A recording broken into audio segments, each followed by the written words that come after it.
La Jornada Zacatecas TV, un espacio de libertad.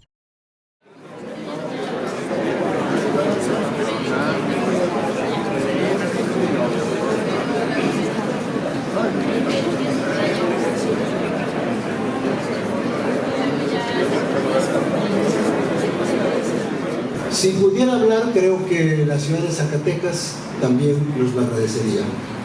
Pero bueno, aquí estamos nosotros para hablar por ella. Lo que aquí nos movió a quienes promovimos esta reunión es estrictamente la defensa de la imagen, de la esencia y del sentido de la ciudad de Zacatecas y de su integridad. Recalco que no nos mueve favoritismo a favor de ningún personaje político, ni encono, ni enemistad hacia ninguno otro. Rescatamos, eso sí, subrayado y con mayúsculas, nuestro derecho a la ciudad. Recalco también que la ciudad pertenece a sus habitantes, a aquellos que con su esfuerzo cotidiano y con el pago de sus impuestos le dan vida a esta ciudad. Recalco también que la ciudad es patrimonio nuestro, no es patrimonio de la autoridad, no es patrimonio del gobierno, ni es patrimonio de ningún funcionario. Subrayo igualmente que el presupuesto público es dinero de los zacatecanos y que no se puede disponer libremente de él como si fuera propiedad personal de ninguna persona. Estos factores confluyen en el tema que nos ocupa, el llamado segundo piso, y por eso los traigo a cuenta. Evidentemente esas observaciones que yo hago, soy consciente de ello, tienen carácter político. ¿Por qué? Porque se refieren a las políticas públicas, y la política es también patrimonio de los ciudadanos. Esto que quisiera yo presentarles como las razones técnicas, las razones de fondo de por qué un piso elevado, una autopista elevada no debiera estar aquí.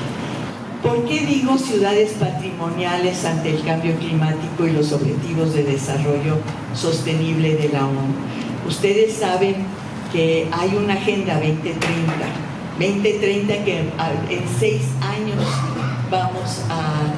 tendríamos que haber cumplido con muchos de los objetivos que de ni manera vamos a cumplir. Entonces vamos a verlos con respecto a este tipo de situaciones. Dentro de estos 17 objetivos de desarrollo sostenible, el número 11 son las ciudades y las comunidades sostenibles. El objetivo de ese desarrollo sostenible es busca lograr que las ciudades y los asentamientos humanos sean inclusivos, seguros, resilientes y sostenibles. Exactamente todo lo opuesto a lo que creemos sucedería con una autopista elevada. No es inclusivo porque va a separar definitivamente a dos partes de la ciudad, el norte del sur, los pobres de los ricos, como se dice. No es seguro porque en los bajopuentes sabemos que existen problemas muy graves, y sobre todo no es sostenible porque a final de cuentas la construcción de una autopista elevada implica una cantidad de toneladas de cemento y de varilla, de concreto, que cada uno de los procesos, desde la producción del cemento, la producción del acero, más además el colado, la obra en sí, implica una huella de carbón, un elemento que nos causa problemas muy graves de CO2 y problemas del cambio de clima. Dentro de estos 17, cada uno de los otros objetivos tienen, y es muy importante decirlos, algo que ver con las ciudades y comunidades. Por ejemplo, está el fin de la pobreza, está la salud y bienestar, está el cambio climático, etc. Cada uno de ellos implica un problema más grave y por lo tanto una falta de compromiso de parte de nuestro gobierno para cumplir con esta Agenda 2030. Si me permiten, les voy a poner un video. Esta parece una familia de zorros cualquiera, pero no lo es. Todos sus miembros están empadronados en el centro de la región. Alrededor de 1000 zorros ya habitan en la capital alemana, junto a erizos, conejos, castores, cejones, ardillas, mapaches, todo tipo de aves y polinizadores. Y esto no ha ocurrido por casualidad. Forma parte de un plan para la ciudad. Un plan salvaje. La capital alemana es un gran ejemplo de cómo las ciudades pueden integrar la naturaleza, coexistiendo y beneficiándose de ella.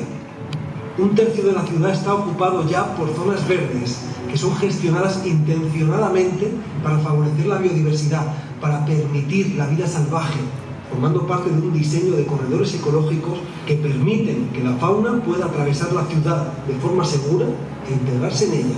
Y eso, además de probados efectos beneficiosos sobre la salud y el bienestar de los vecinos por el contacto con la naturaleza, es una ayuda importante en la carrera por conseguir aire limpio en la ciudad.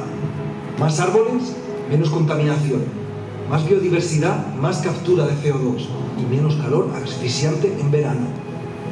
Los suelos vivos retienen el agua y cada árbol, además de dar sombra, libera cientos de litros de vapor de agua al día. Es como tener gigantescos pulverizadores refrescantes por las calles. Los árboles son verdaderos tesoros, y más en estos tiempos de crisis climática y calor extremo. Pero esto no solo ocurre en Berlín. Muchas otras ciudades están comenzando a renaturalizar sus calles y avenidas. China ha emprendido un megaplan para incrementar drásticamente el verde en sus ciudades, como forma de limpiar el aire y combatir el calor extremo. El llamado sistema de bosques urbanos, que ya ha plantado más de 100 millones de árboles dentro de las ciudades, a la vez que están multiplicando las cubiertas verdes y los huertos urbanos como objetivo nacional estratégico. Devolver el espacio a la naturaleza es la mejor solución posible. Madrid ha convertido en 7 años un canal yermo en un maravilloso río salvaje lleno de vida, pudiendo observar ya en plena ciudad nutrias, garzas o martines pescadores. La naturaleza solo necesitaba una oportunidad para regresar. ¿Qué sucede con las supermanzanas en Barcelona? Es una zona de la ciudad, después van a ver en sí la ciudad. Es una zona de manzanas absolutamente cuadradas, por las que transitaban automóviles y autobuses en todos los sentidos. Y además, pues por supuesto, los peatones ahí entre los coches y nada más. La supermanzana es la unión de 9 manzanas cuadradas, de manera de que solo lo negro en el exterior de esa supermanzana esté el tránsito de autobuses y de automóviles de paso. Aquellos automóviles que necesitan entrar para dejar a los residentes, para llevar comercio, materiales, lo que sea, con una velocidad mucho menor, entran y dan la vuelta y regresan, y luego otros pasan por aquí y regresan, y así, cada uno de ellos. ¿Qué quiere decir? Que tal vez en el negro transcurren los automóviles por 60, 70 kilómetros por hora o 50, no importa, pero aquí para entrar a la supermanzana serían 20 kilómetros, cuando mucho. ¿Y qué pasa con eso? que todos estos nodos, estos que se ven aquí, estarían quedando liberados para todos estos usos, no nada más para peatón, coches y autobuses. Y esa es la idea de la supermanzana. Nos vamos a ir muy rápido, pero si ven ustedes, está muy claro en cuanto a la cantidad de rojo que ven. Hay, en este momento, todo esto rojo es lo que se transita en carros y autobuses y lo demás. Y ya con las supermanzanas se reduciría en un 61% la cantidad de kilómetros lineales de tránsito de autobuses y carros de paso, y en un 45% la superficie en cuanto a las hectáreas. En este caso es la calidad del aire, tenemos lo mismo.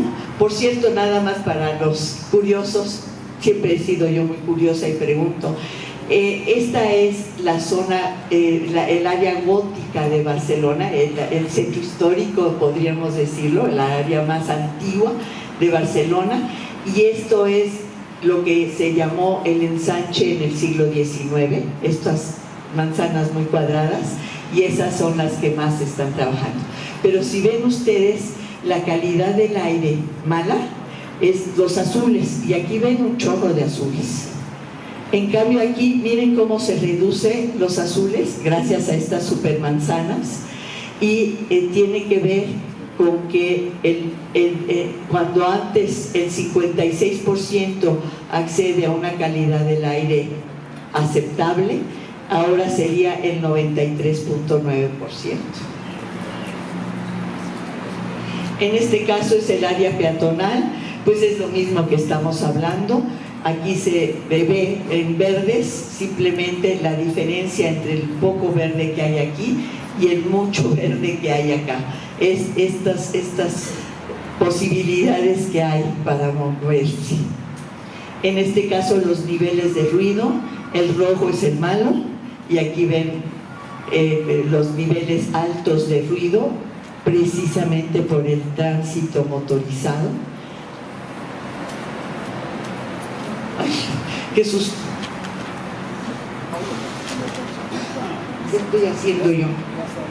Ya está, perdón, a lo mejor yo lo pisé mal. Sí, creo que sí. Ah, bueno.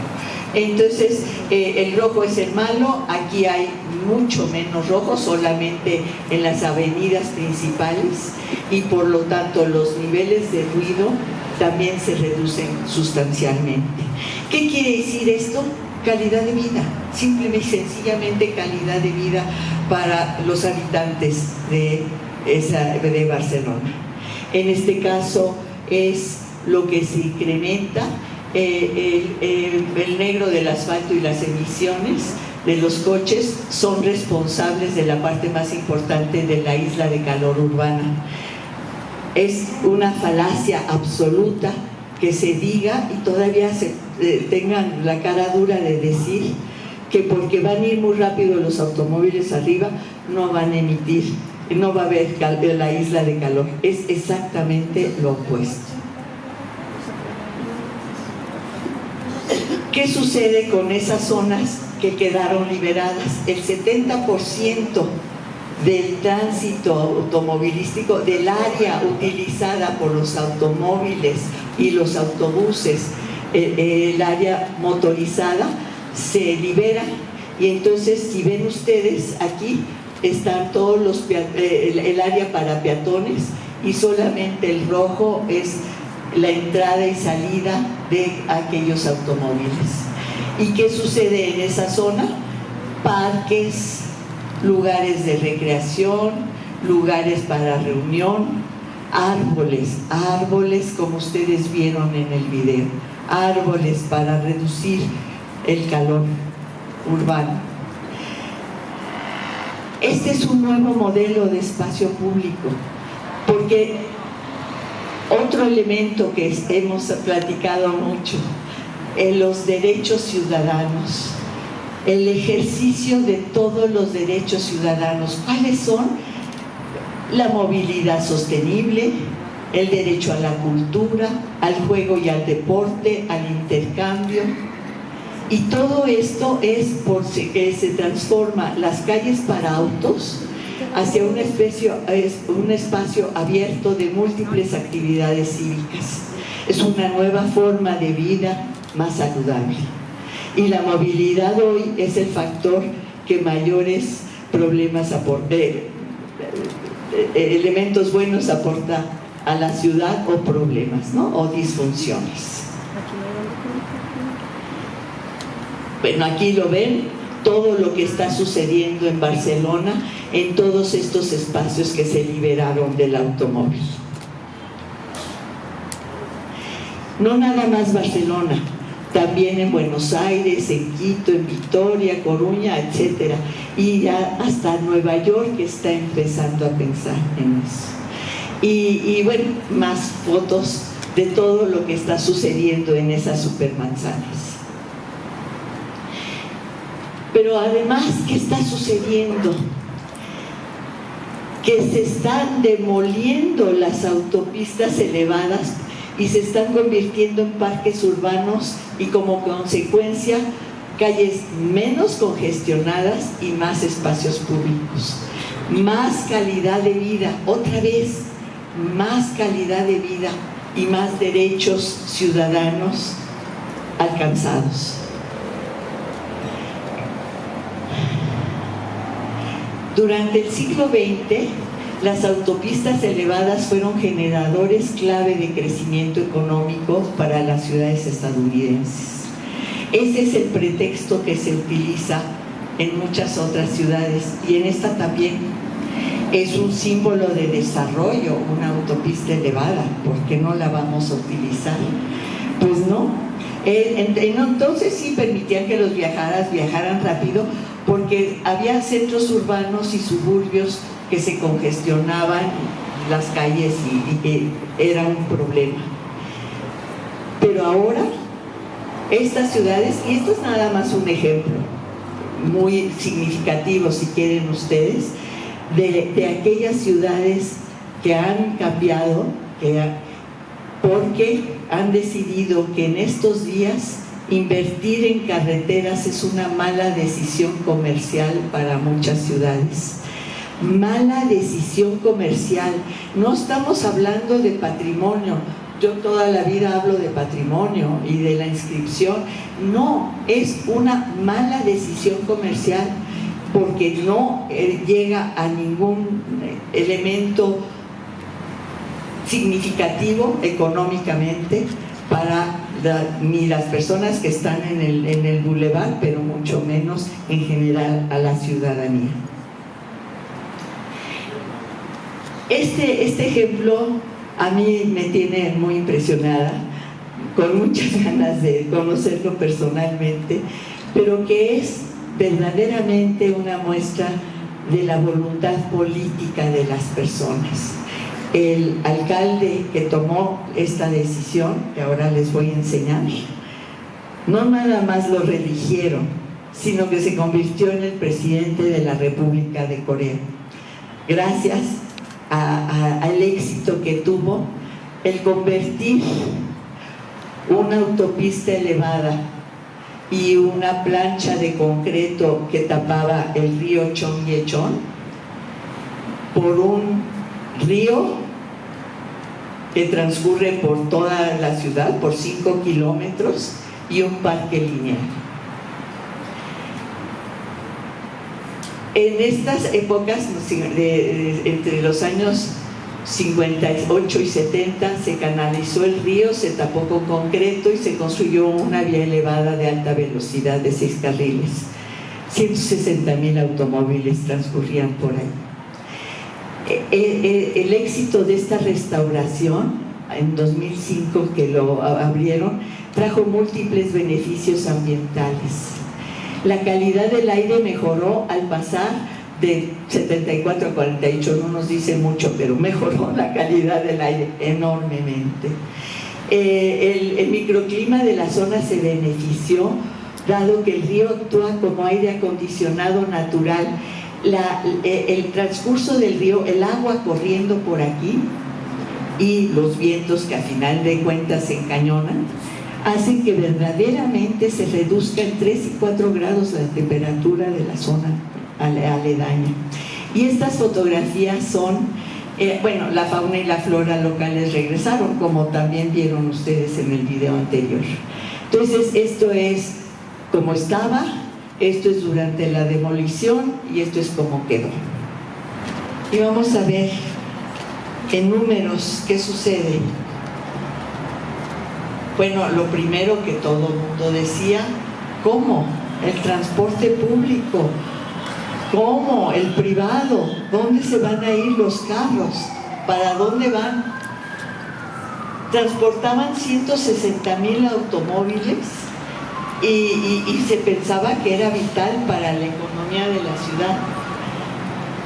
Pero precisamente porque se mejoró el transporte público de muchos tipos, como ampliar radicalmente los autobuses de tránsito rápido, como el metro, como toda una serie de transportes de diferente tipo. ¿Qué sucedió? Mágicamente, de verdad, mágicamente los autos disminuyeron. ¿Por qué? Porque encontraron otras vías, así de fácil. Y entonces, además, los autobuses corren más rápido y se utilizan mejor, y pues hay metro allá, y otro elemento también para los objetivos sustentables es caminar. Muchos de los viejitos con mucho cariño como yo caminamos muy poco, por toda la intención de agarrar el carro como sea, para todo, para lo que sea. Se reactivó una zona emblemática. La nación no nada más fue la ciudad o el estado, fue la nación completa que quisieron reactivar esa zona emblemática. Sí, era un río antiguo, un río que aparecía en los mapas antiguos. Pues el río de la Plata también aparece en los mapas antiguos, y también podría ser un sueño a mucho tiempo el pensar en reactivar el río de la Plata junto con un parque urbano. Se convierte en una importante atracción turística, pues ya oyeron, a más de 2 millones de personas al año, y se recrearon 400 hectáreas de parque con 5.8 kilómetros de largo y 60 de ancho. ¿Qué sucedió? Imagínense el corte, pues esto es donde estaba el río, se tapa con esta losa de concreto y después la autopista elevada. Aquí está de nuevo. Se retira todo esto, se abre la zona del río y parque. ¿Y qué pasó? Se redujeron la contaminación ambiental, el ruido y el calor. Se crearon áreas abiertas al público que además aumentan la permeabilidad del suelo. Eso es algo importantísimo en Zacatecas. Cada vez más llenamos de concreto y de adocreto y de todos los demás elementos para no hacer permeable el suelo, y no estamos recargando nuestros mantos freáticos. Se controla el desbordamiento de agua. Sí, pues pasa por ahí poca agua en general, pero y cuando llueve muy fuerte, ¿cómo no es de ninguna manera posible que las inundaciones que acabamos de tener anoche? También se estaba informando de unas inundaciones cuando llueve fuertemente, pues es exactamente lo mismo. Entonces es un control de esos desbordamientos. Y bueno, hay una serie de vertederos de absorción hacia el manto freático. Esto es nada más de nuevo lo mismo, en la época del desmontaje de las estructuras de concreto. El 75% lo reutilizaron, por cierto, se lo llevaron a otro lado y lo reutilizaron. Y se convirtió en zona verde continua para peatones y ciclistas, y al invertir en transporte público y mejoramiento de la red vial, funcionó el sistema. ¿Qué sucede? Pues que, de nuevo, como en Barcelona, como le habían dicho, los derechos ciudadanos vuelven a aparecer. El encontrar cultura y recreación, bajar la temperatura, disminuidas en 3.6%, y en esta distancia promedio de 400 metros de un lado y de otro. Ahora es el aparato de aire acondicionado, como les digo, y es un lugar de cultura además. Esta paradoja de Bryce, muy poca gente la conoce. Les confieso que yo hasta hace muy poco que empecé a estudiar esto, aprendí que existía esta paradoja de Bryce, y simplemente es que entre más se le da al automóvil, más área pide y más se necesita volver a ampliar. No es cierto que una autopista elevada va a llegar dentro de 40 años a hacer lo necesario. Dentro de 40 años puede necesitarse más. Es una concentración de automóviles y facilidad para los automóviles, en donde tenemos que hacer todo lo opuesto. La facilidad a los peatones, la facilidad al parque natural para tener las posibilidades de reducir el cambio climático y la huella de carbón. Entonces es precisamente al revés, es darle menos oportunidad a los automóviles, como veían en el video. En París, en otras partes del mundo, están quitándole las posibilidades de entrada a los automóviles para poder tener la posibilidad de obtener esos derechos ciudadanos de los que lo hemos platicado. Bueno, pues aquí es igual. Imagínense que son 23 millones de habitantes, igual que la zona metropolitana de la Ciudad de México, y sin embargo fueron capaces de cambiar de esto a esto.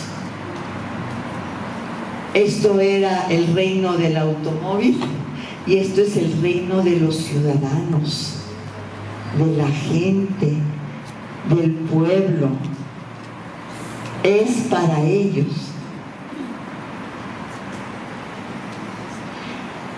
La restauración del río también promovió más formas de transporte sostenible, claro. Es la ley del mercado, ¿verdad, maestro? Es la absoluta necesidad que tiene la gente de transportarse, pues se le puede ofrecer modos diferentes de transporte. ¿Qué sucede en Madrid, que es otro de las ciudades que cambian de paradigma? En el 2004 tenían autopista, en el 2011 lo convierten en un parque lineal igual. Aquí está, pensando en el puente de Segovia, que los que han ido a Madrid conocen muy bien. Aquí está el puente de Segovia con toda la cantidad de carros cruzando, y aquí ya liberado y hecho un parque. Y sí, es la participación ciudadana y proporcionando información. Eso es lo que estamos queriendo hacer aquí con ustedes, es proporcionarles información. De verdad que sí se puede hacer otra cosa y que es importante hacerlo. En lugar de ser, fíjense esto también, en lugar de ser una barrera, pues ya de por sí En ciertos momentos el bulevar es una barrera para los peatones. Si no sube uno por los puentes está rete peligroso, ¿no?, atravesarse. En lugar de ser eso, y más, sobre todo mucho más, con la autopista elevada, pero se convierte en un punto de encuentro. Finalmente podríamos coser lo que se ha separado entre el norte y el sur, entre los pobres y los ricos. Bueno, aquí ven la diferencia entre las de cómo estaba antes y cómo se convirtió en una serie de parques. Y aquí pueden ver igual.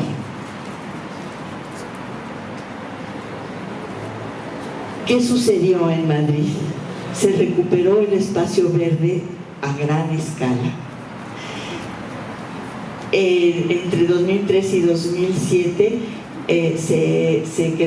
todos estos automóviles se mandaron por vías subterráneas y a lo largo de todo el río Manzanillo, y por lo tanto se liberó del tráfico y se creó el gran parque urbano. Imagínense que es un gran eje ambiental, deportivo, lúdico y cultural de 1.200.000 metros cuadrados de superficie y 10 kilómetros de longitud. San Francisco, California. En San Francisco, California, ustedes podían ver aquí no un piso, una autopista elevada de un piso, sino de 2 pisos. Y todo él se paraba irremediablemente de la bahía de San Francisco con el Golden Gate, que algunos conocen, de este edificio emblemático del siglo XIX. Esta otra vez es la misma autopista de doble piso. Y al final de cuentas, pues simplemente lo que se quería en los años 50, no en el 2024, en los años 50, nótese la diferencia tan grande de tiempos. Había que poner estas autopistas. Este autopista Embarcadero se consideraba uno de los mayores errores que jamás haya cometido la ciudad, porque sí se paraba irremediablemente del Embarcadero. Pero estos muchos años, esta monstruosidad de hormigón bloqueó a los habitantes de San Francisco de las aguas de la bahía y cubrió de smog, de contaminación. Boston. Esto es como estaba Boston, en Massachusetts. Se abrió la autopista central en el 59 y daba servicio a unos 75,000 vehículos diarios. Uno de los primeros problemas que sucedería aquí también es que la construcción desplazó a 20,000 residentes durante las obras y aisló los vecindarios. Aquí igual, el barrio del Niño Jesús se aislaría absolutamente, más de lo que ya está. En la década de los 90 la arteria se congestionó durante más de 10 horas. Estamos hablando de 59 a 90, 31 años después, como la paradoja de Bryce que les platiqué. Por supuesto que se congestionó, por supuesto que era una vía muy fácil para los automóviles y por ahí se concentraban mucho más los automóviles. Y la tasa de accidentes de la carretera aumentó a 4 veces. Las curvas, que ya se han platicado mucho, que el ingeniero Méndez ha comentado también, pues van a causar una serie de accidentes tremendos. Bueno, se creó este Rose Fitzgerald Kennedy Greenway y a final de cuentas se hicieron subterráneas las vías de automóviles, las autopistas, pero subterráneas, y todo lo demás se convirtió en parques.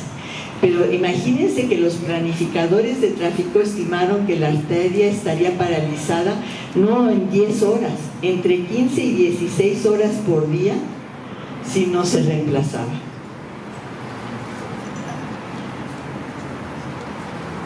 Se redujeron las horas de viaje en 62%, pero aquí está lo importante: los niveles de monóxido de carbono se redujeron, se crearon más de 45 parques y plazas, y se incluyó la restauración de la costa a lo largo de la cuenca para poder obtener este gran parque. Imagínense la restauración del Boulevard López Mateos, simplemente con el plantado de muchos más árboles y muchas más posibilidades.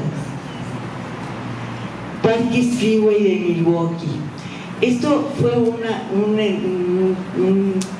una ciudad que hizo algo muy especial, muy diferente a otras ciudades. Demolió la autopista sin que no hubiera una razón de ser, simplemente porque se quería ya quitar del centro de la ciudad esta autopista. ¿Y qué sucedió al demoler la autopista? Que muchas de estas manzanas que se habían desplazado a los habitantes, a las manzanas donde había vivienda de todo tipo, se habían quitado y mandado a otras partes de Milwaukee. Miren lo que hicieron: demuelen la autopista y todas estas manzanas que no existían las volvieron a construir con vivienda, volvieron a, yo diría, recoser el tejido urbano de Milwaukee para crear una cantidad de posibilidades comerciales, de vivienda, de todo tipo. Ahorraron entre 25 y 55 millones demoliendo la autopista en lugar de reconstruirla. Otra vez, mantenimiento de las autopistas, no nada más la construcción, después hay que mantenerlas. El nuevo bulevar abrió 26 acres de propiedad para reurbanización, esto que les estoy diciendo. Y bueno, se utilizó para toda serie de usos comerciales, minoristas, etc. Aquí lo ven ya lo restaurado, la cantidad de metros lineales de jardines, de árboles, de pasos peatonales, pasos para bicicletas, transporte no motorizado y no contaminante, por lo tanto. Por Obregón estamos igual. Decían que pensaban que si era posible remodelar el área para proporcionar más espacios abiertos y ayudar a conectar. Otra vez, la conexión entre un distrito con el centro del río. Y bueno, todos dijeron muchas cosas, los grupos gubernamentales, muchos se opusieron, muchos decidieron no hacerlo. Pero finalmente se demolió en 74 y el parque se abrió en el 78. Si ven ustedes, aquí bueno, se ve cómo estaba la autopista que corría por ahí, porque fue construida entre los años 42 y del 42 a los años 70. El número de unidades de vivienda en el centro de la ciudad se redujo en un 56%. Entre más autopistas se crearon, más se reducía el número de viviendas.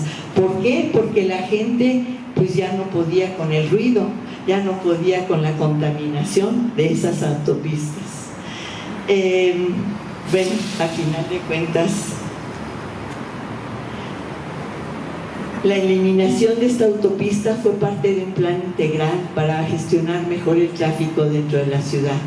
Cuando se cerró la autopista, no se observaron efectos negativos perceptibles en el flujo de tráfico en las zonas circundantes.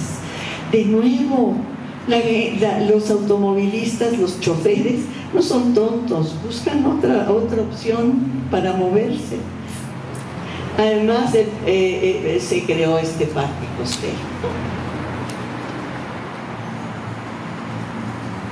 Otro ejemplo, Alaskan Way en Seattle, en Washington. Esto es por donde pasaba la autopista, que también separaba el agua del centro de la ciudad, y esta ya es unos meses después, de mayo a junio, nada más, ya demolida la autopista y ya esta conexión entre el centro de la ciudad y lo demás. Y no digamos, pues todas las mejoras al puerto de Seattle. Pues aquí nada más es para enseñarles todo lo que hicieron. Esta era la autopista también de 2 niveles que se demolió en mayo de 2019, y aquí está la vista exactamente la misma, ya habiendo demolido esos 2 niveles, y cómo se une la costa con el centro de la ciudad. Esta es parte del recorrido de la autopista que se demolió. Zacatecas. Se está diciendo que es lo único que voy a hablar de patrimonio en este momento, que no tiene ninguna importancia el que se haga la autopista elevada en el límite de la zona de amortiguamiento de patrimonio mundial. Este es el plano de delimitación para la inscripción en 1993. Y la zona que está delimitada por rojo es la zona núcleo, así la llama UNESCO, y las zonas verdes son las zonas de amortiguamiento, así también lo llama UNESCO. Es tan importante conservar la zona de amortiguamiento como la zona núcleo. El estar encima del límite de la zona núcleo ya está agrediendo, escúchenme bien, agrediendo a la zona patrimonio mundial de una manera irreversible. Sí, irreversible cuando se demoliera la autopista.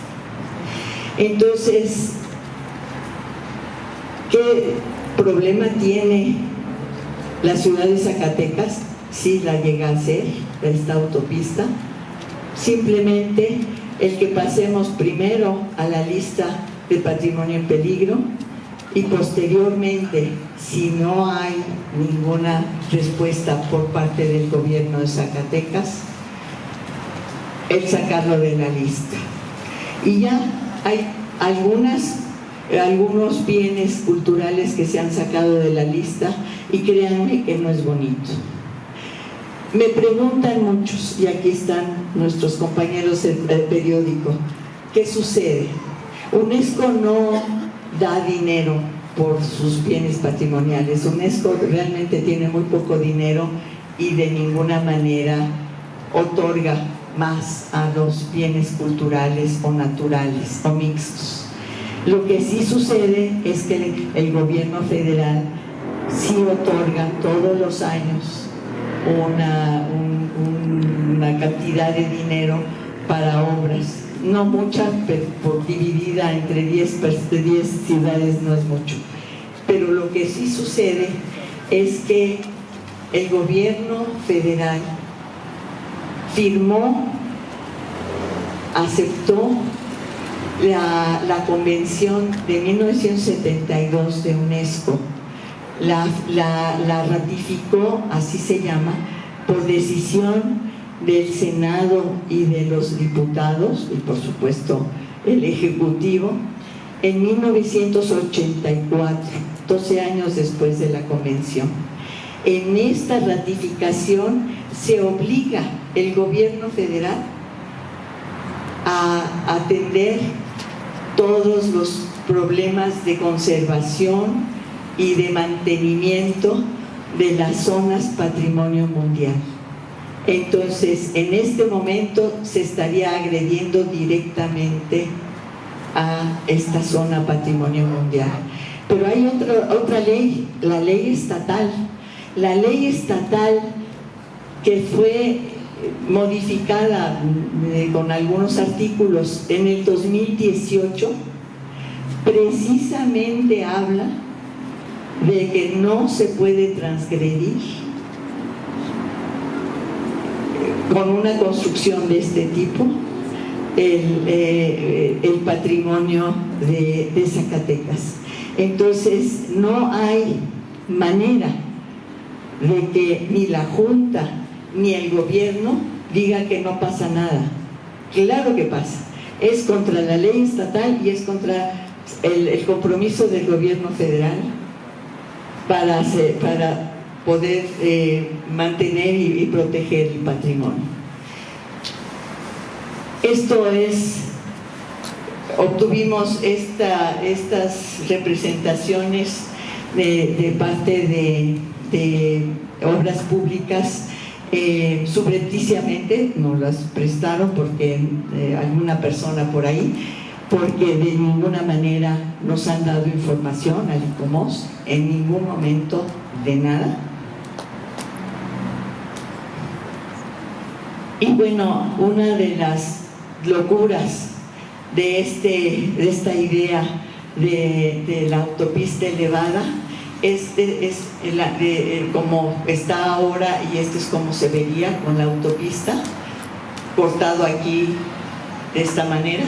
Pero además dicen que se ve muy bonito, se vería muy bonito desde arriba, y no solamente se vería muy bonito, sino que hay que poner un mirador para peatones a la misma altura de los carros, de manera de tener la posibilidad de que las personas que subieran ahí, que se atrevieran a subir, respiraran el aire puro de lo que hacen los carros.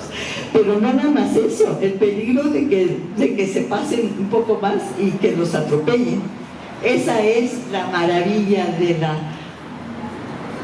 del diseño del proyecto de esta autopista elevada. Y agregué esto porque me parece importantísimo poderles platicar de esta famosa encuesta. Esta encuesta que acaba de suceder hace una semana, creo, la presentaron, semana y media, 2, no sé. ¿Qué sucede? Sí, es una encuesta encabezada por el rector, doctor Rubén Ibarra, y por la directora de la Facultad de Matemáticas, la doctora Lorena Jiménez. La hicieron por 4.147 encuestas. La zona conurbada de Zacatecas tiene algo así como 400,000 habitantes, entonces estamos hablando que es una muestra del 1%. Me sorprende mucho, así de pequeña, así la tomaron en cuenta, tal vez por el tiempo, no sé. Sí es un hecho que es a personas de 18 años hasta más de 70. La encuesta muestra un equilibrio entre rangos de edad y sexo. Eso es un hecho. Sí lo muestran. Todos los rangos de edad están hombres y mujeres en cada uno de ellos. Está bastante bien pensada en ese sentido.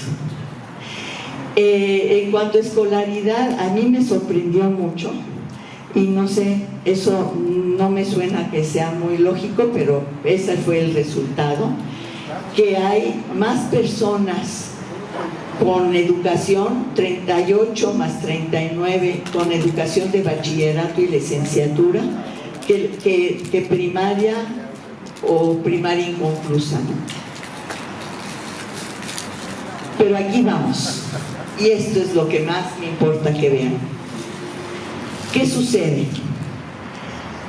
Esta primera opción de transporte que contestaron los encuestados dicen que es el 42.7% utilizan autobús urbano o suburbano, 27% la motocicleta, el 13.3% un transporte escolar o empresarial, también es autobús, ¿no? Y la bicicleta el 2.9%. ¿Requieren autopista elevada? No. ¿Y qué son? 85.9% de los encuestados. ¿En dónde están los que quieren utilizar la autopista elevada? ¿En qué momento aparecieron? ¿O dicen que la ciudadanía decidió por esta mejora de movilidad? ¿En dónde? El transporte por aplicaciones Uber o Didi el 8.8% y el vehículo personal el 5.1%. Ellos sí requerirían de la autopista, eso sí, si realmente lo que necesitan es entrar por Guadalupe y salir en Ciudad Gobierno. Los automóviles o las aplicaciones que tienen que entrar intermedio al centro histórico o algo, no se ven bajadas ni subidas, no se ve una manera de poder salirse. Entonces decíamos ayer que lo que pasaría es que se suben, se dan cuenta que no se pueden salir, entonces se van hasta Ciudad Gobierno y se tienen que regresar por abajo, porque si no, no entran a donde quieren ir.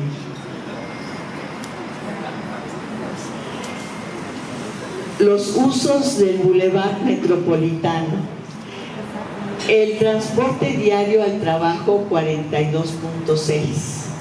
Sí les quiero recordar, y aquí lo puse, que el uso de 42 son los mismos que utilizan el autobús urbano suburbano. Si se dan cuenta, me regreso, el 42.7% usan el autobús urbano suburbano. ¿Qué quiere decir? Que probablemente, no dice la encuesta y no se sabe, probablemente son los mismos, y es decir, que no usan su carro para ir al trabajo, que son una mayoría. Los desplazamientos para actividades cotidianas, compras, trámites, el 27%. Desplazamientos propios o transporte de niños a escuelas y universidad, 13.3%. El uso del transporte público, 8.8%. Transporte de mercancías o actividades comerciales, 5.1%. Y otro 3%, para que sumen los 100. Los demás usos del bulevar tienen destinos en diferentes puntos del mismo y por lo tanto tampoco requieren de la autopista elevada, de ninguna manera. ¿Cuáles son las principales vías de traslado Zacatecas-Guadalupe? El Boulevard Adolfo López Mateos, 80%, efectivamente. Ese es lo que resultó, el 80%. Vialidad, tránsito pesado, 11%. En la avenida García Salinas y Obrero Mundial, solo 5%.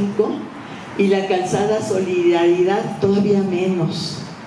La calzada Solidaridad anoche la transcurrí vacía. Entré por tránsito pesado en el autobús desde México, vacío. Y claro, aquí se nota. Hay que educar y hay que crear estos siempre se me olvidan los tréboles, lo que sea, entradas a estas vialidades y hacer que estas estén mucho más ocupadas y reducir este 80% del bulevar. Es todo lo que se necesita hacer. Y entonces, sí es cierto que la proporción de personas utiliza hoy principalmente el bulevar es la mayoritaria, pero es porque se concentran en ella todo, tanto los transportes públicos como los privados. Si se redistribuyen esos transportes en las demás vialidades, no va a haber ningún problema. Los tiempos de traslado. Perdónenme, yo vengo de la Ciudad de México. Los tiempos de traslado en la Ciudad de México sí son serios. Lo que se reportó fue que del 70, la necesidad de mejorar la movilidad fue el 70% y lograr la integración de la ciudad, una pregunta completamente abierta, el 68%. Efectivamente, yo no veo quién pueda decir que se debe de mejorar la vialidad. Todo el mundo queremos que se mejore, pero eso no quiere decir que quieran una autopista elevada. ¿Qué pasó?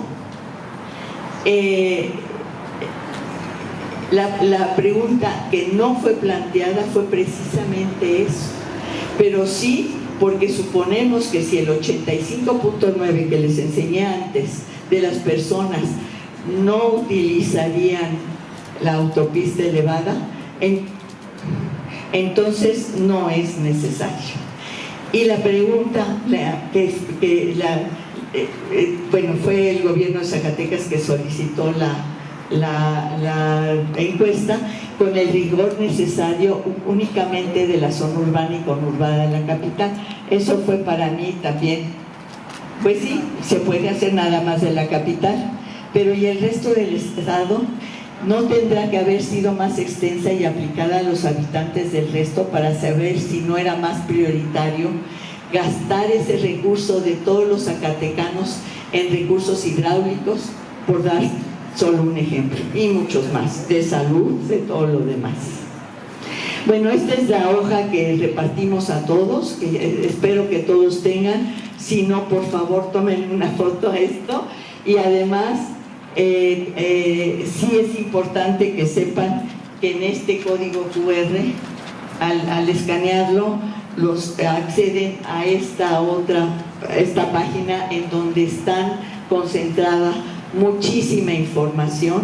Va a estar esta plática también ahí y está concentrado mucho de lo que ha sucedido, las cartas que se han enviado, el dictamen de 2007, etcétera.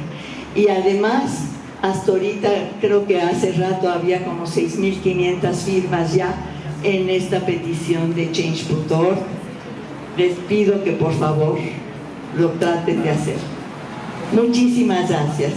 Que tengan una buena tarde. La extensión de la conferencia de la compañera Ollita, como le llamo,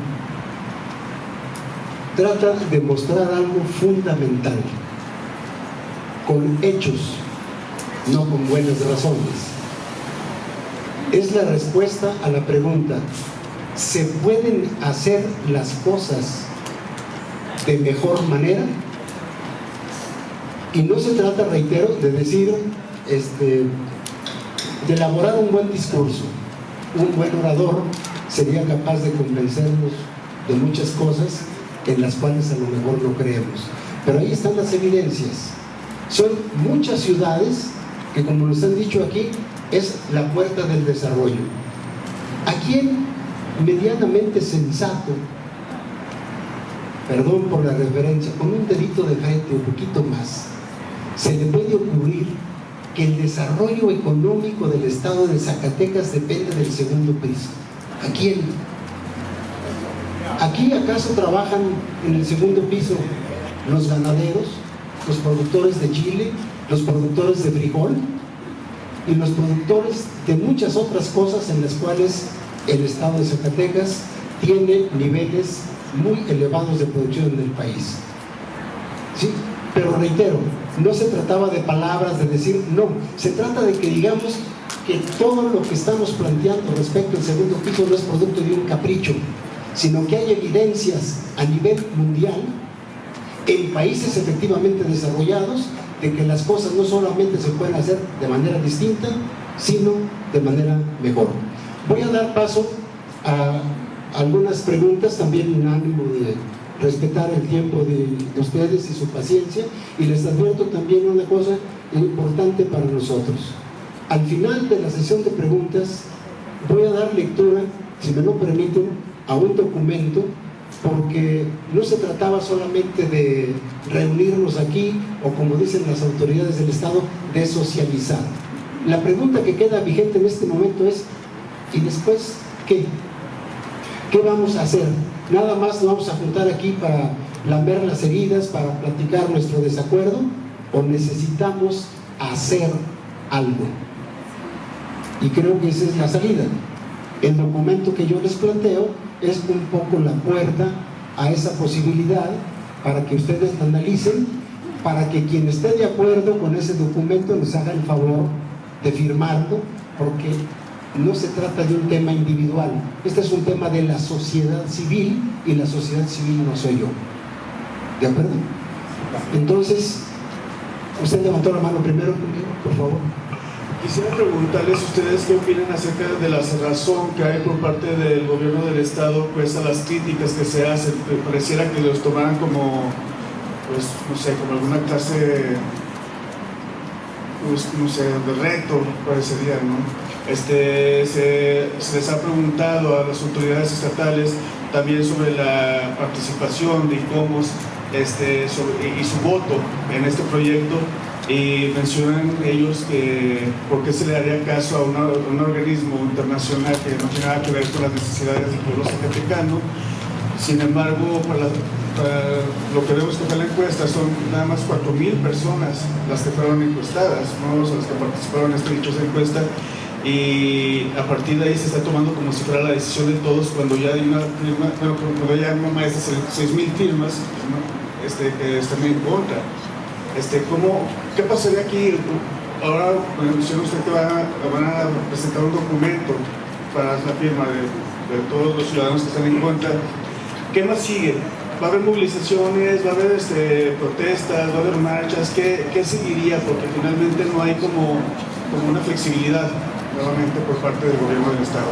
Esas serían mis preguntas. Muchas gracias. Este no es el primer evento que desde la iniciativa ciudadana se realiza con relación a este segundo piso.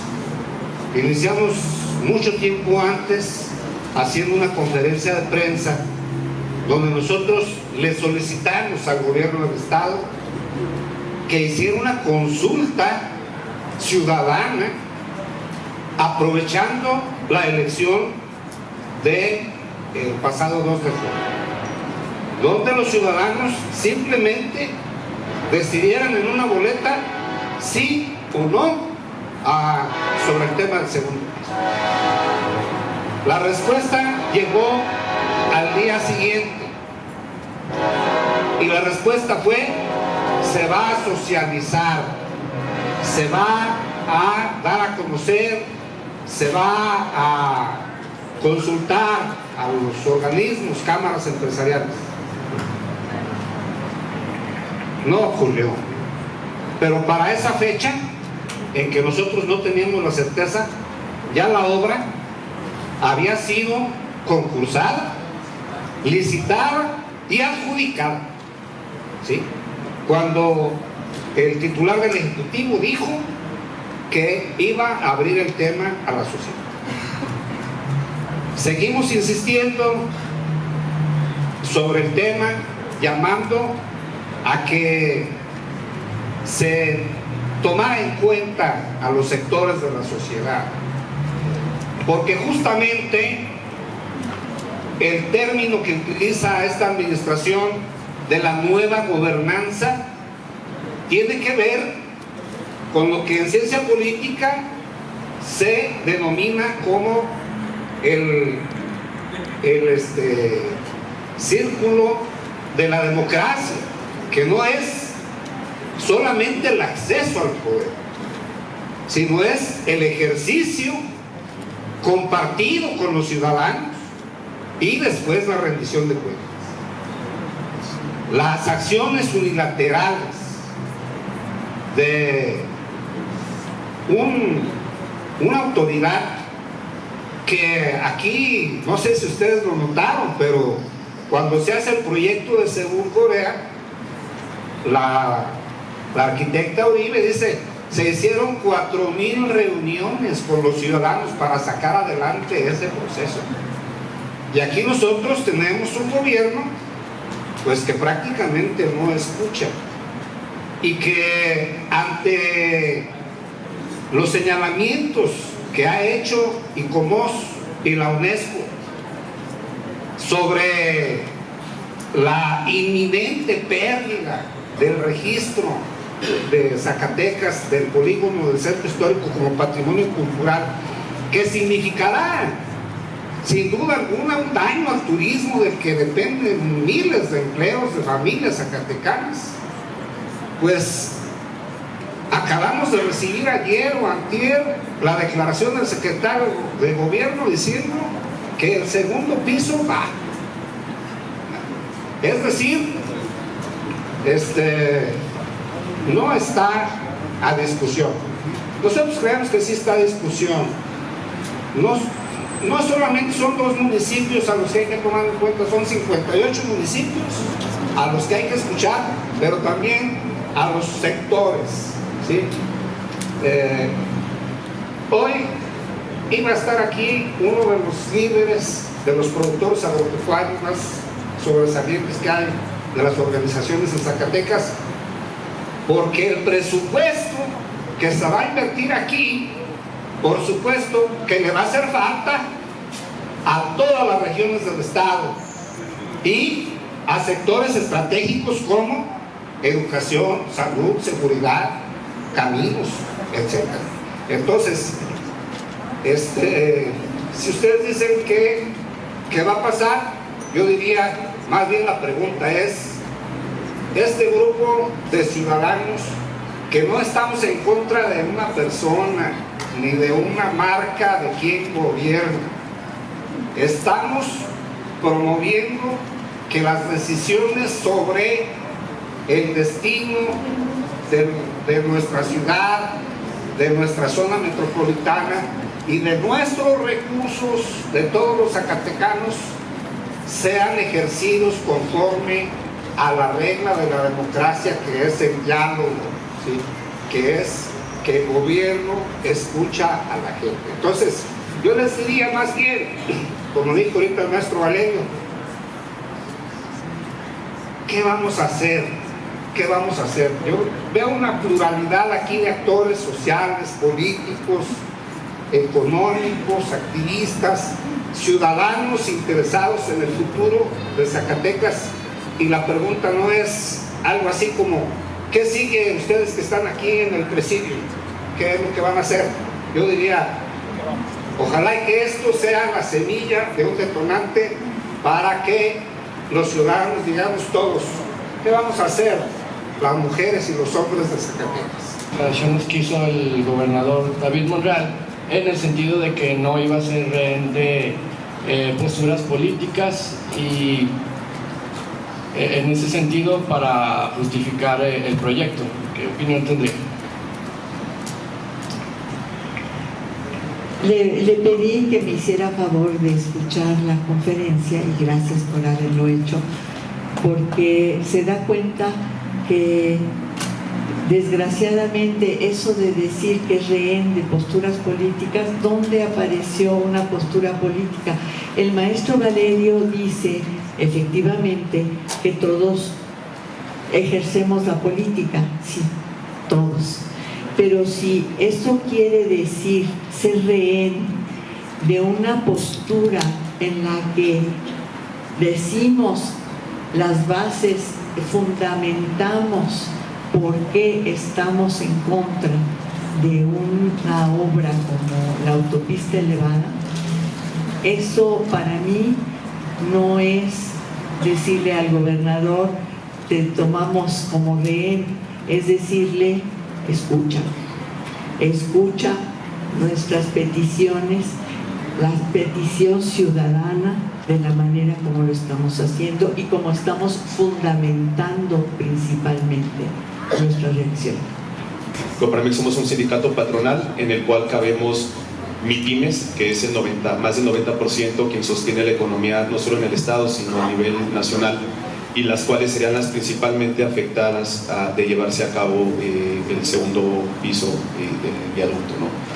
Quiero hacer va a ser una pregunta muy específica Nosotros estuvimos en reunión con el secretario de Economía, con el secretario de Obras Públicas y con la secretaria de CEDUBOT, me parece es la secretaría, y desde Coparmex lanzamos una pregunta que me gustaría saber si ustedes tienen esa respuesta, y fue si ya había un acercamiento con la UNESCO que garantizara la negativa de que se perdiera la declaratoria como patrimonio. Y sé que a lo largo de la conferencia, arquitecta, muchas gracias por cierto, muy ilustrativa, se dio a entender que no, pero nos gusta ser muy precisos en las preguntas y en las respuestas. La segunda parte para mí es importante. En ese momento también se cuestionó porque era un martes esa reunión, ya llevábamos el lunes, ese día se estaba llevando la encuesta y al siguiente día se estaba llevando la encuesta. La pregunta muy puntual al secretario de Obras Públicas fue: ¿para qué nos generamos o nos gastamos en una encuesta si ya se dio anticipo? Y la respuesta literal fue que esa encuesta no era vinculante en que se llevara o no se llevara el proyecto. Esa fue su respuesta literal. Y nosotros como Coparmex, como organismo empresarial, como organismo político apartidista, porque al fin del día hacemos política pública, nos gustaría sumarnos a este proyecto, invitar a la ciudadanía, a los micronegocios, a las microempresas, a poder levantar la voz y a poder hacer unión, no en contra de un actor político, sino a favor de los beneficios que tenemos como zacatecanos. Al fin del día, las personas, si ya sobrevivimos a una pandemia, seguramente todos los empresarios, los micronegocios, sobreviviremos a esto, pero los actores políticos se van y nosotros como ciudadanos quedamos. Entonces creo que es sumamente importante no solo dejarlo aquí, sino sumarnos, sino hacer lo que sea necesario para que seamos escuchados, porque al fin del día lo que queremos todos es un beneficio económico y un desarrollo económico para el Estado. Muchas gracias. El organismo encargado de sitios y monumentos, como ya dijimos, es ICOMOS. ICOMOS es asesor de la UNESCO, pero digamos que la UNESCO como entidad no es el organismo o organización que está respondiendo, vigilando o opinando al respecto. Primera cuestión. Sí, porque después puede en un momento dado UNESCO decirnos que usamos su nombre para y no estamos, ¿verdad? Reitero, ICOMOS es órgano asesor. Órgano asesor estrictamente, ¿verdad? Primera cuestión. Segundo, respecto de la actitud, pues, el nivel de respuesta que ha tenido el gobierno del Estado. Como ya explicó el contador Calzada hace un momento, nosotros, creo que fue a fines de enero, principios de febrero, que convocamos a una conferencia de prensa para hacer esa solicitud. La respuesta, creo que aquí le faltó decir al contador Calzada, la dio el gobierno del Estado, pero en la prensa. A nosotros no nos ve ni nos oye, ¿verdad? Y en la prensa hizo el planteamiento de que iba a socializar. Socializar es un término que no agota la profundidad del problema que hemos planteado nosotros.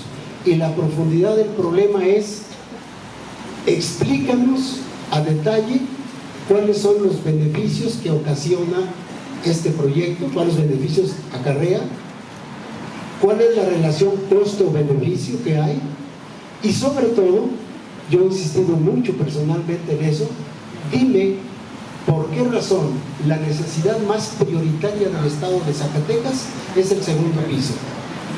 En los hospitales no faltan medicinas, a los médicos les sobran tomógrafos y equipos para atender a los pacientes, las carreteras no tienen baches, en las casas sobra y se tira el agua potable, la seguridad está garantizada al 100%, aquí no pasa nada si se mantiene uno en el discurso.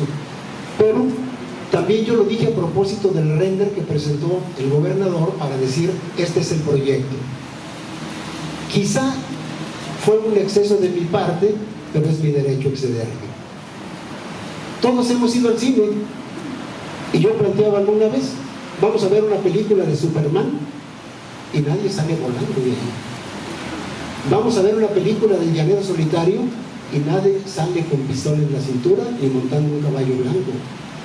Es decir, Una cosa es la imagen que nos presentan en una pantalla y otra cosa radicalmente opuesta es el mundo en el que vivimos. Esa es la diferencia. Pero el autismo que ha mantenido el gobierno del Estado no solamente es a este pequeño grupo de ciudadanos, que a fin de cuentas somos ciudadanos con derechos políticos iguales a los de cualquier funcionario. No. Y cómo desde hace 2 años, en mayo se cumplieron 2 años, que le dirigió una misiva al gobernador. Tenemos la copia del documento, firmada de recibido, en el cual ICOMOS le dice: sabemos por la prensa de este proyecto, queremos reunirnos con usted para intercambiar puntos de vista y poder llegar a una conclusión responsable sobre el tema. Son 12 y 12, 24, más de mayo a la fecha, 26 meses, sin respuesta. Y quizá la respuesta la dio el secretario de gobierno cuando dice: diga ICOMOS lo que diga, el segundo piso va. Es decir, estamos ante un acto de autoridad, que se confirma también de autoritarismo claro. Un año después de que ICOMOS envía ese documento, el Colegio Nacional de Arquitectos envía también un documento fundamental. La Academia Nacional de Arquitectos envía un documento fundamentado opinando al respecto. Tampoco hay respuesta. Entonces, la ciudadanía aquí no cuenta. Si los ciudadanos no existimos, yo pregunto, ¿para qué nos construye un segundo piso si los ciudadanos no existen? Otra evidencia clara de esto es que nadie pidió el segundo piso. No hubo una voz que se levantara para reclamarlo. Esta es una ocurrencia vertical desde el poder y no la vamos a permitir. A ver, yo desde hace mucho también he estado a mis alcances, a mi forma de tratar de comunicar en contra del segundo piso. Pero dicen que en política lo que parece es. Y estamos ahorita conscientes de que se les está contestando lo que ellos te están dando como técnico para poder hacer el segundo piso. Y esta es una explicación técnica de por qué no el segundo piso. Pero también hay otro escenario, que es que ellos están pateando el bote para poder ir haciendo lo que tienen que ir preparando para iniciarlo, independientemente de lo que opine Zacatecas. Ellos ahorita están haciendo perforaciones para medir suelo, para todo. No se están esperando. Nosotros estamos tratando de convencerlos con argumentos técnicos como hoy se presentó y como muchos han escuchado a diferentes expertos, colegios de arquitectos, mucha gente, y no está funcionando el que ellos se sienten a dialogar. Estamos nosotros viendo que más que lo técnico, ellos están tratando de seguir avanzando y desgastar a todos aquellos que no queremos el segundo piso para llegar a cumplir o una instrucción superior o el negocio de alguien más que la obra del sexenio. Tengamos claro que el escenario es ni siquiera técnico, es político y de negocios. Tenemos que desenmascarar qué es lo que está ahí para poder también tener una postura como ciudadanos o como sociedad. Entonces, si se va a hacer una acción técnica como la de hoy, una explicación perfecta de por qué no, empecemos a preparar también los argumentos sociales y empecemos a preparar también la estrategia de movilización social. Yo creo que hay que ponerle el cascabel al gato al tema y empecemos a trabajar también en desenmascarar esos intereses mezquinos que hay ahí. Porque sí hay, yo lo dije en un video de TikTok que de repente hago hasta por diversión, que hay más de 100 cosas más importantes en Zacatecas que el segundo piso. Escójanlo, el municipio que quieran, la circunstancia que quieran, bueno, hasta para la cosa más dolorosa que tenemos ahorita, hasta para cuidar los cadáveres que están en el CEMEFO. Hasta para eso se necesita sacar las vías, milpillas, no sé, 100 cosas. Entonces técnicamente estamos defendiéndonos, pero creo que tenemos que abrir también otro tipo de estrategia. Muchas gracias y buenas tardes a todos. Y nosotros decimos no al segundo piso, y soy la voz de muchos compañeros, porque de ahí es el pan de cada día que nosotros obtenemos. No solamente somos esa parte económica de este bulevar, somos esa parte que le da trabajo a muchas familias aquí en Zacatecas. Entonces, hay gente que trabaja dignamente y que podemos perder nuestro trabajo, que podemos quedar sin un peso. Venimos saliendo de una pandemia muy golpeada para nosotros los comerciantes. También mis vecinos, los que habitan el Boulevard López Mateos, dicen no al segundo piso. Ocupamos más seguridad, más que un segundo piso. Ocupamos vivir más dignamente, con más paz, con más tranquilidad. Entonces, pues mi mensaje es que el comercio también levanta la voz y que también se va a manifestar si es necesario. Quiero, más que hacer una pregunta, expresar ante ustedes una muy brevísima reflexión. Pero antes de ello, felicitar a la arquitecta Uribe por su presentación excelente y nos abre posibilidades para poder entender más a fondo este caso. Me pregunto, ¿cuál es el beneficio económico, el impacto económico de la construcción del segundo puente? Bueno, tengo rato preguntándolo y preguntándomelo y no encuentro respuesta.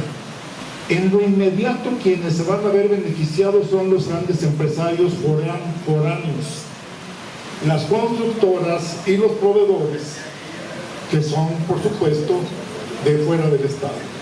Esos son los beneficiarios inmediatos en el corto plazo. Entonces, para la sociedad zacatecana no hay un impacto económico ni siquiera en el mediano plazo. Entonces, ¿por qué? Al diseñar una política de movilidad, como le llaman desde el gobierno, y cuyo eje de esa política de movilidad es el segundo piso, ¿por qué no se instrumenta una política de desarrollo rural que rescate a los campesinos del Estado mediante una política, repito, que rescate de la larga crisis en la que se encuentra el campesinado zacatecano? Y me refiero a los campesinos de a pie, me refiero a los campesinos temporaleros, es decir, que solo tienen tierra de temporal. Muy breve, más de 1 millón de hectáreas son tierras de temporal y solamente 150,000 hectáreas cuentan con algún tipo de riego, y a esos productores agropecuarios son a los que siempre se les apoya mediante múltiples ventanillas en la Secretaría de Agricultura, en el gobierno, etcétera, etcétera. Bien, ya no me extiendo. Entonces a mí me llama la atención lo que señala el contador Lanzada. Estamos hablando del presupuesto público involucrado, o parte del presupuesto público involucrado, y que es de todos los zacatecanos, porque son los impuestos de todos los zacatecanos los que se van a distraer en lugar de atender cuestiones mayoritarias que involucran a los 58 municipios. Bien, el borrador, porque ese carácter tiene, pues es un planteamiento inicial, reitero, no es estrictamente la posición personal. Lo que aquí está escrito, pues lo escribí porque estoy de acuerdo con eso, pero no es mi opinión la que cuenta, ya lo dije hace un momento. Este es un tema de la sociedad civil. Si la sociedad de Zacatecas no levanta la voz y mueve las piernas para defender a su ciudad, los que tenemos solamente un interés como ciudadano, aunque suene chocante decirlo, los que tenemos solamente amor a Zacatecas y una opinión que dar, no vamos a poder hacer nada solos. Este es un tema de todos. absolutamente de todos los ciudadanos de Zacatecas. La propuesta dice así, para enriquecerla, y si están de acuerdo con ella, corregimos los errores que yo cometí, porque lo hice después de la comida muy rápido, corregimos los errores y lo entregamos depurado a quien está dirigido. Dice así: aquí lo encabezamos como Ciudadanía Participativa de Zacatecas. Y dice: licenciado Andrés Manuel López Obrador, presidente de México; doctora Claudia Sheinbaum Pardo, presidenta electa de México, presente.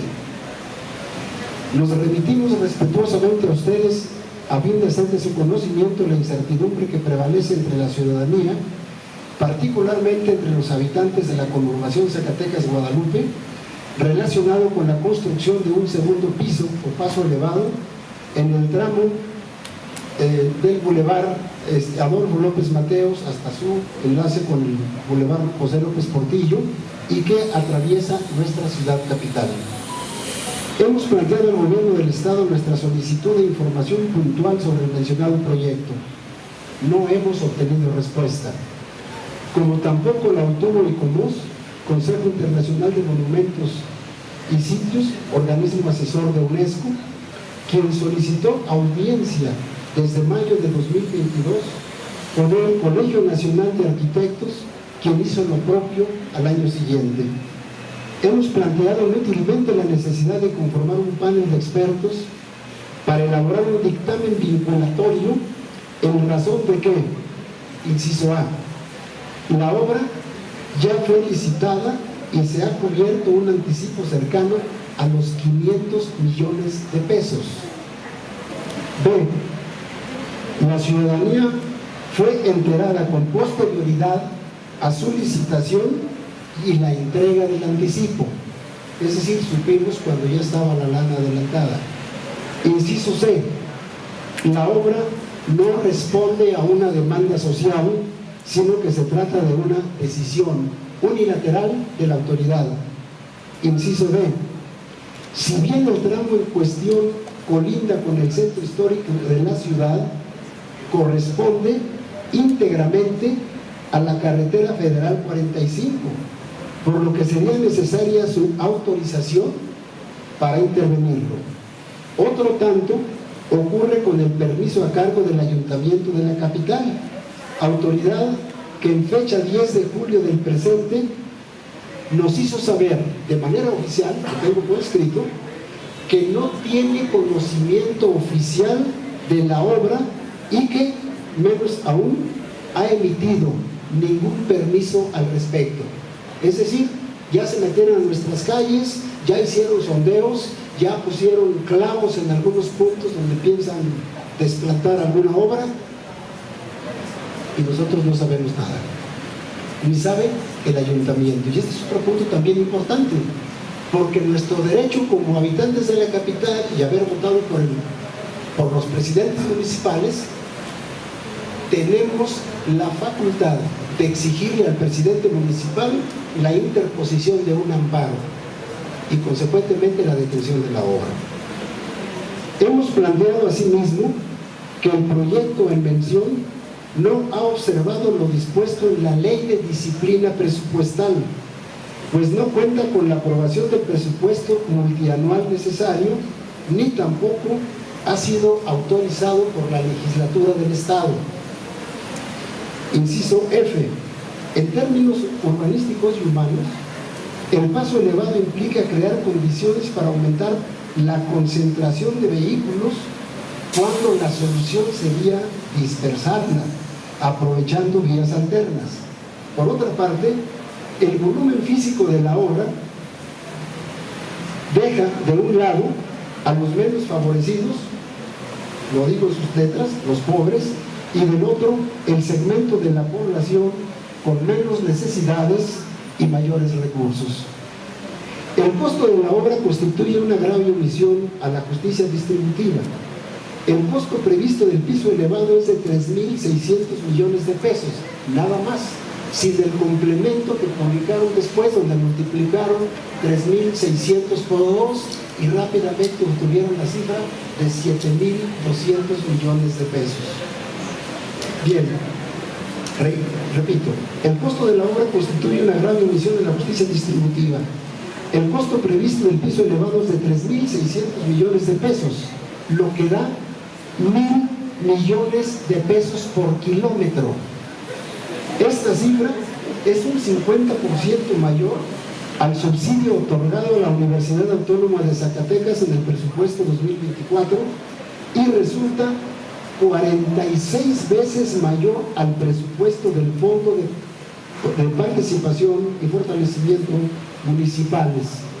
O sea, le dan 75 veces más al segundo piso que al resto de los municipios del estado.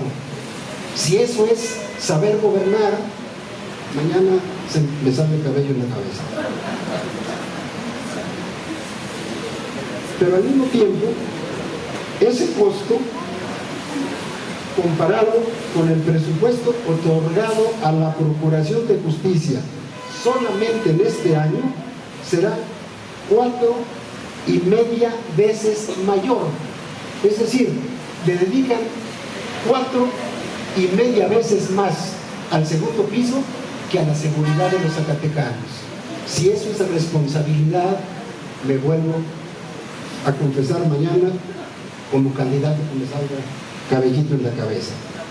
En suma, emprender esta obra emplea recursos que debieran emplearse para atender necesidades prioritarias, muchas de ellas desatendidas, como es el caso de la salud, y aquí subrayo particularmente de la salud mental. Quien tenga tiempo, disposición y calidad humana, sería bueno que vaya a ver cómo atienden y bajo qué condiciones a las víctimas de enfermedades mentales en Calera. Y pregúntenle a quienes ahí trabajan, si no tienen 12, tienen 15 años, pidiendo instalaciones adecuadas, recursos adecuados y salarios decorosos. Para ellos no hay, pero para los coches sí tenemos. Destaca por su importancia la indiferencia mostrada por el gobierno del estado a la petición de IFOMOS a fin de analizar el impacto de la obra, pues pone en riesgo el reconocimiento de nuestra ciudad como patrimonio cultural de la humanidad, daño que se sumaría a la alteración de nuestro paisaje urbano y la consecuente pérdida para nuestra ciudad como atractivo turístico. Es pertinente mencionar que existe una ratificación por parte del gobierno federal de una convención de la UNESCO en 1972, en donde queda claro el compromiso para el gobierno federal de proteger y promover los sitios patrimonio como es el presente caso.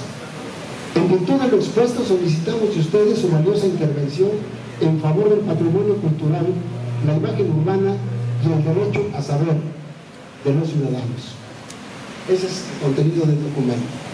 Y la pretensión es ponerlo en manos del presidente de la República y de la presidenta virtual todavía. Cabe aquí, en función de este último renglón que yo acabo de mencionar, la existencia de muchos problemas no resueltos y que simplemente se han saltado por encima. Jurídicamente, el bulevar no puede ser afectado, no puede ser intervenido si no hay autorización de la Secretaría de Comunicaciones y Transportes. Técnicamente no puede ser afectado, ¿por qué? Porque esa es la carretera 45 y es un tramo federal. Consecuentemente, yo no sé si las autoridades se habrán dado cuenta de eso. A lo mejor se dan cuenta nomás de lo que les interesa. Pero esto tenemos que reivindicarlo porque si hay voluntad política de presidencia de la República, con la mano en la cintura, detiene la obra. La primera, concentrar 300 ciudadanas y ciudadanos que estamos preocupados por dos problemas: el futuro de nuestra ciudad y la democracia. Y la preocupación es por una decisión vertical que justo autoritariamente el gobernador actual, que criticaba la herencia maldita, en 3 años ha institucionalizado la incapacidad y la rapiña maldita. La única explicación de esos 3.600 millones de pesos o 7.000 es la rapiña familiar de las grandes constructoras como soporte de la estrategia política del Grupo de los Monreal. Y creo que esta reunión cumplió un objetivo principal al concentrarnos, pero la segunda, una conferencia magistral donde refuta las dos mentiras de la rapiña maldita de David Monreal, que decía que el segundo piso era una obra socialmente prioritaria para el 13% de las personas encuestadas. Y refuta la segunda mentira de la rapiña maldita de David Monreal cuando nos planteó 9 experiencias mundiales donde hace 60 años la moda eran los segundos pisos y tienen 30 años desmantelando los segundos pisos. Entonces, esa mentira de la rapiña maldita de David Monreal no tiene ningún sustento más que la voracidad del grupo, de la familia al cual él pertenece. Se han hecho una serie de sugerencias y todas son muy importantes. Y creo que el tercer elemento de esta reunión es efectivamente qué somos capaces de hacer. Ya hay un documento que tiene una estructura que recupera mucho de lo que se ha planteado. Hay 2 elementos que planteaba la compañera que se acaba de retirar, y es poner énfasis: Zacatecas, 1.642.000 habitantes con 800.000 personas en pobreza. Un estado devastado por la violencia y la inseguridad y padeciendo precisamente la incapacidad y la rapiña maldita. Si hacemos esos elementos como cierre de este documento y se le entrega al presidente López Obrador y a la presidenta electa, esto representa de que o cabrestean o se ahorcan. O llaman a cuentas a alguien que presume que es de la Cuarta Transformación, o de lo contrario, si no obedece, querrá decir que está generando una ruptura no solamente con la inmensa mayoría de los zacatecanos, sino que está generando una ruptura con los líderes políticos y con las máximas autoridades de nuestro país. Por eso este documento, ojalá que le salga pelo al maestro Valerio, se pueda hacer la afinación y la parte final y que mañana tengamos la capacidad de entregárselos a estos 2 actores. Pero no basta eso, tenemos que seguir, como decía el compañero Bucio, tenemos que seguir permanentemente defendiendo a la ciudad. Aquí están compañeros y compañeras de APASAC, compañeros y compañeros de la Red Ciudadana del Centro Histórico. Tenemos más de 20 años luchando, batallando con todos los alcaldes. Hay diagnósticos y hay propuestas. Dos, que tampoco seamos comodinos y que digamos que se entregue la carta, que prendamos una veladora a San Judas Tadeo y que se apiaden de nosotros. Lo que no defendamos los zacatecanos, nadie va a venir a defenderlo por todos nosotros. Yo creo que la carta es un elemento de coyuntura, es una ventana única para frenar esta rapacidad y decirle a López Obrador y a Claudia: bichos como este son los representantes de la 4T, con estos quieren hacer el segundo piso del país, cuando están destruyendo la democracia, cuando están en una rapiña permanente.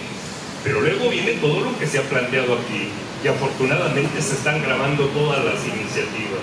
El licenciado Romo planteaba 2 cosas muy operativas: una página web y un espacio donde podamos tener una interacción permanente para darle continuidad a todo esto. Enhorabuena, y seguramente nos seguiremos reuniendo las veces que haga falta, físicamente y virtualmente. Ánimo para todos.